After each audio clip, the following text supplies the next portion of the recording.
بخاری اور مسلم دونوں میں حدیث ہے، نبی علیہ السلام فرماتے ہیں اگلے زمانوں میں ایک شخص تھا جس کی موت کا وقت قریب آیا تو اس نے اپنی اولاد کو جمع کیا کہ میں تمہارا کیسا باپ تھا؟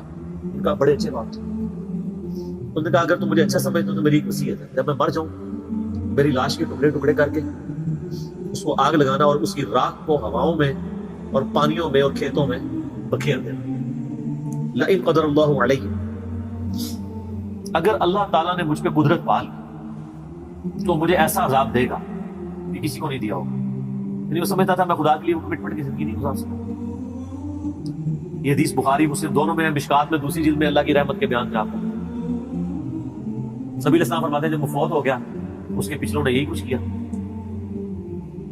تو اللہ تعالیٰ نے ہواؤں کو پانیوں کو حکم دیا کہ اس کی راکھ سمیٹو۔ راکھ سمیٹی کی، اللہ نے اسے زندہ کر دیا۔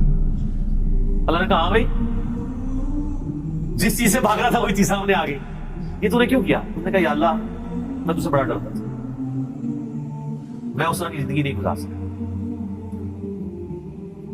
اللہ نے فرمایا تیرا یہ یقین تھا کہ میرے کو پوچھے گا؟ بس اتنی بات ہے۔ کہاں اللہ تھا اور میں یہ سمجھتا تھا کہ اس طرح اگر میری راکھ یعنی کہ بکھیر دی جائے گی مجھے زندہ نہیں کر پائے گا۔ حالانکہ یہ عقیدہ کفر ہے، لیکن یہ کفر جزوی ہے، کلی نہیں ہے۔ کلی کفر یہ ہے کہ کوئی شخص کہے کہ مردے کو اللہ زندہ نہیں کر سکتا۔ اسی لیے میں کہتا ہوں یہ مسلمانوں میں جو جزوی شرک آیا ہوا ہے نا، تھوڑا ہاتھ والا رکھا ہے۔ جب تک کوئی اللہ کو، اللہ اور محمد کو عبداللہ مان رہا ہے نا، اگر چھوٹے موٹے اس پہ شرک آئے ہوئے نا، تھوڑا سا ہاتھ والا رکھے۔ آپ ہاتھ والا رکھیں، اللہ کا معاملہ اس کا معاملہ، اس کو سمجھائے ضرور، اس کا شرک جزوی ہے، کلی نہیں۔ کہ اللہ اسی لیے تو میں نے کہا تھا لئن قدر اللہ علیہ، اگر اللہ نے میرے پہ قدرت پا تو میں تو سے ڈر گیا تو اللہ کو میں تجھے بخش دیا۔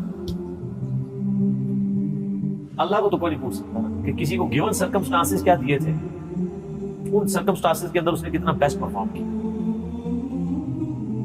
اب مسلمانوں کو ذرا دیکھنا چاہیے کہ ان کو گیون سرکمسٹانسز کیا دیے تھے۔ ہم بالکل دین کے کنارے کنارے چل رہے ہو منافقین کی طرح۔ کیا ہم اپنے دنیاوی معاملات میں بھی کنارے کنارے چلتے ہیں، فرنٹ سے لیڈ کر رہے ہوتے ہیں ہم سے؟